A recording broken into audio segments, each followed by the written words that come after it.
ni mudatererana ni wa wundi wiyemeje kubagezaho amakuru agezweho kandi yizewe.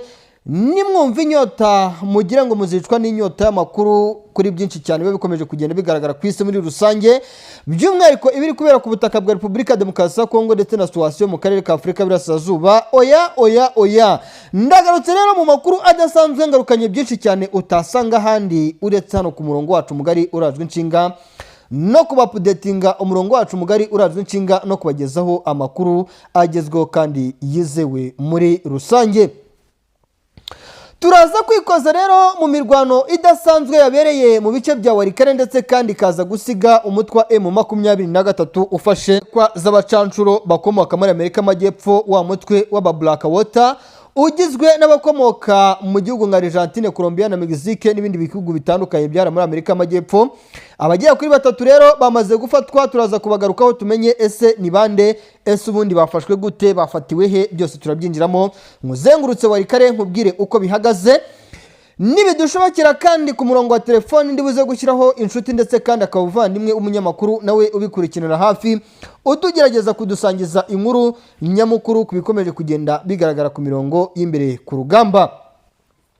Ayandi makuru turi bugarukeho rero, abakomando b'umutwe wa M23 bagize gutya rwose bagasoza imyitozo, banagaragajwe ngira ngo abakoresha imbuga nkoranyambaga mwarababonye abenshi muri bo abagera ku 300 hafi na 600 bamaze kwerekezwa mu misozi ya hariya muri Sud Kivu. Kwikubitiro bikavuga yuko abenshi muri bo berekejwe muri ya mihanda n'ubundi yegereye umujyi wa Uvira ihuza Uvira ndetse na Bukavu. Warungu naho habereye imirwano idasanzwe ahitwa Kashengerwe, icyitwa Abawazarendo barashweho n'umutwe wa M23. Biravugwa yuko kandi iki gitero cyagabwe n'umutwe wa M23 cyakoreshejwemo abakomando. Bikavugwa yuko nubwo bivuga ngo habayeho kurasana ariko ngo abasirikare benshi bapfuye ba Wazarendo, abenshi muri bo bishwe n'inkota, abandi bicwa n'ibindi bikoresho bitandukanye bikoreshwa n'uyu mutwe. By'umwihariko aho abakomando b'umutwe wa M23 buriya ngo muri misiyo baba bahawe inyinshi ntabwo haba harimo gukoresha imbunda cyangwa se ibikoresho birimo byiganjemo imbunda nk'uko amakuru ari guturuka ku mirongo imbere ku rugamba. Ibintu bikomeje kuzamba ndetse kandi bikomeje gukomera cyane, ari nako bikomeretsa benshi cyane ku ruhande rw'icyitwa Societe Civile y'igihugu cya Repubulika Iharanira Demokarasi ya Kongo. Turabyinjiranamo neza rero, turaza kujyana muri Uvira, ibice byose bigizwe n'inkengero za Uvira n'igihugu cy'u Burundi bikomeje kudeployingwamo abasirikare. Ibyo bice turabyinjiramo tuze kumenya ese ni bihe. Ni imisozi ya Kirungu, Kitara, Karungwe, Muheta, Katongo, Gomba, Shenge, Munanira, Kibondwe, Kavimviro, Mwange na hitwa Kayaja. Ni imisozi itandukanye itangatanze ibi bice: Murenge, Dembe, Kidija, Kihande, Kingwengwe, Mushereza no mu bice byegereza Remera.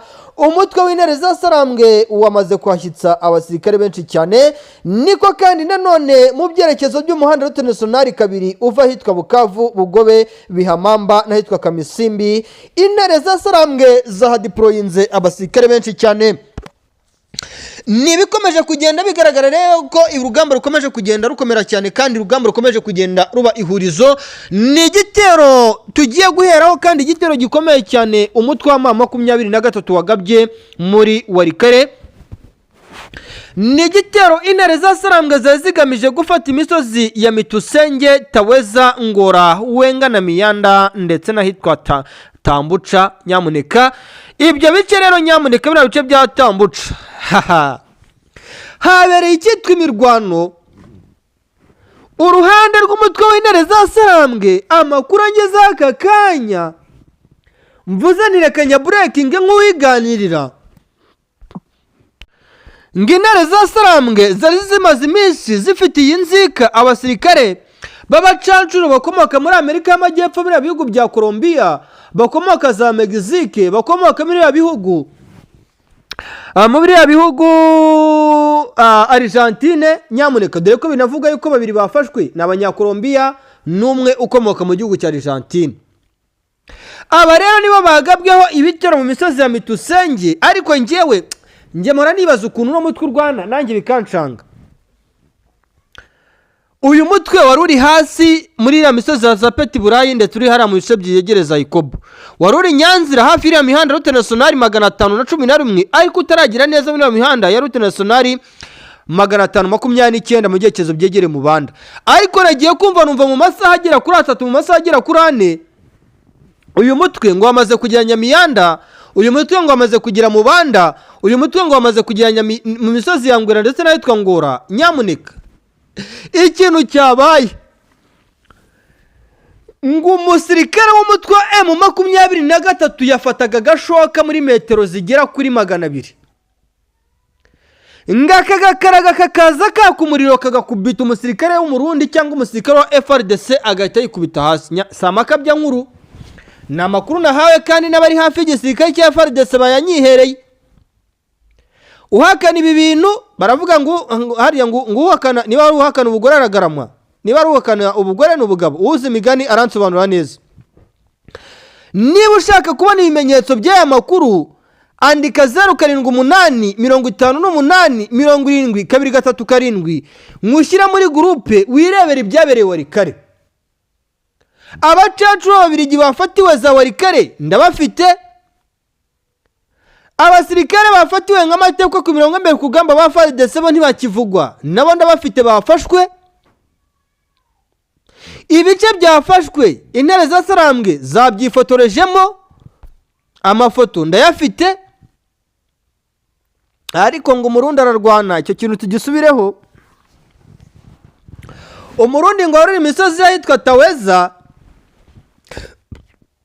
hafi y'ura muhanda Route Nationale 529 yatangiye kubona yuko ngo ababirigi bari guhunga urugamba ari bari bamwe barakoresha ikoranabuhanga rya zira drone zajyaga kurasa muri ya misozi ya za Marimo, bashaka kurasa muri ya misozi ya Zapeti. Umurundi aravuga ati ngewe reka nkize ubuzima bwanjye nirukange kibuno mpamaguru nivire muri bino bice.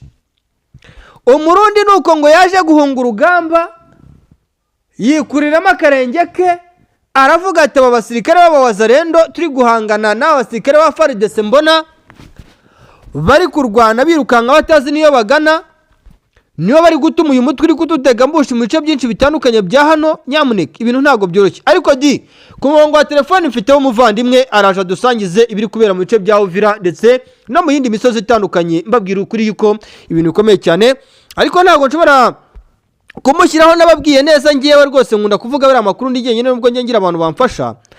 Imisozi yitwa Kashongerwe iyo operation Kashongerwe ntago nshaka kubacika rwose nayibabwiye.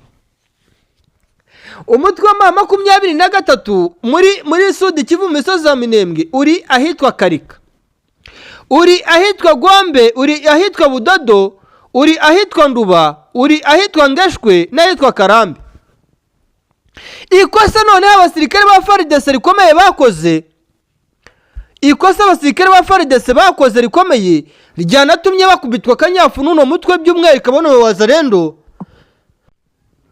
Uyu mutwe wamenye amakuru yuko aba wazarendo boherejwe bino bice bambaye imyenda ya gisivile baje kugira gute, baje gutata uyu mutwe. Bageze muri ya misozi za Kashongerwe batangira gukeka yuko uyu mutwe udafite amakuru, uyu mutwe udafite amakuru yuko abasirikare bahageze.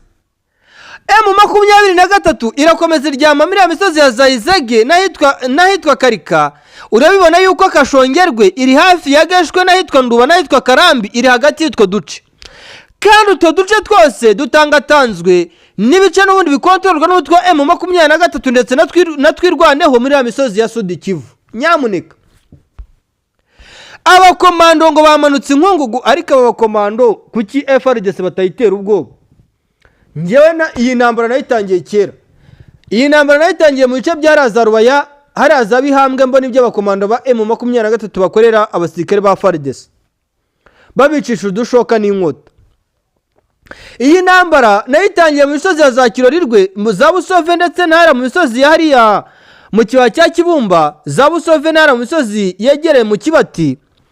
Mbona ibintu M23 abakomando bayo bakoreye abasirikare ba FARDC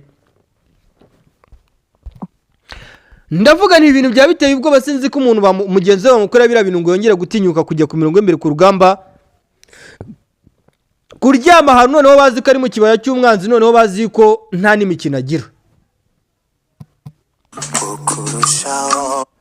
nibyo byabaye rero intambara yakaze cyane bino bice biza no kurangira uno mutwe ukuye abawazendo mu bice za Kashongerwe aho bivuga yuko abawazendo bagira kuri 16 bahasize ubuzima abagera kuri 27 bagafatwa nk'amatekwa ibikoresho byose bakabibambura n'abasirikare b'abarundi bagera ku 9 nk'uko amakuru ari gutangazwa n'abasirikare ba FARDC muri rusange nabo bavuga yuko bafatiwe ku mirongo imbere ku rugamba.